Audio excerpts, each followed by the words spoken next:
Өрттөн сактануу аракеттери Кара Суу районунун жашоочуларына түшүндүрүлдү. Жылытуу мезгили башталгандан тартып, Ош облусунун аймагында катталган 300дөй өрт кырсыгынын 100гө чукулу дал ушул райондо болгон.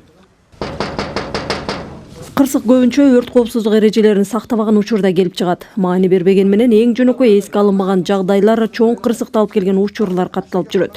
Мештин туура эмес курулушу, морлордун убагында тазаланбашы иске ууланууну алып келет. Ис уктап жаткан адамга эмес, басып жүргөнгө да сезилбеши мүмкүн.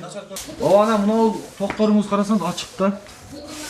Жорахан Нарматов кесиби куруучу болгон үчүн ар бир курулушка кылдат маани берет. Арзан мештин чыгашасынан да зыяны көп деген карыя мешти жасоодо атайын эрежелер, инженердик эсеп, нормалар сакталышы зарыл дейт. Бардыгы дымоходда заряд эткен, чтобы чердактарга от чыкпастыкка. Астына түнкөсү бар. Неменин үстүнө металлургический плитанын үстүнө орноткон печке. Бардык пожарный безопасность колдонуп турат. Ашышкан нерсе койбойбуз. Вытяжной немелер бар.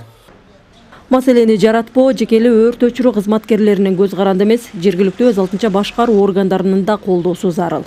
Булардын укуктарын бузбастан, мына өздөрүнүн уруксаты менен үйлөрүнө кирип, ушу мештерди туура колдонуу боюнча дагы түшүндүрүү иш-чараларын биргеликте жүргүзүп кетип атабыз. Бул түшүндүрүү иш-чараларын жүргүзүү себеби ушул эле жер үйлөрдө бул мештерди көп колдонулат.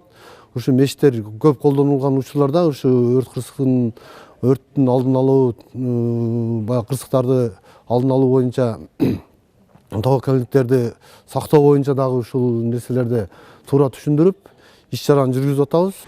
Адистер ошол эле маалда Оштогу көп кабаттуу үйлөрдөн тартып, жер тамдарга чейин өрт коопсуздугуна жооп бербейт дейт. Турак үйлөрдүн ортосундагы 8 метр аралык көпчүлүгүндө сакталган эмес. Ушул себептүү архитектура экотехинспекция кызматкерлерин тыкыр иштөөгө чакырат. Миргүл Бокошева, Акжол Айбашев, Ала тоо 24, Ош облусу.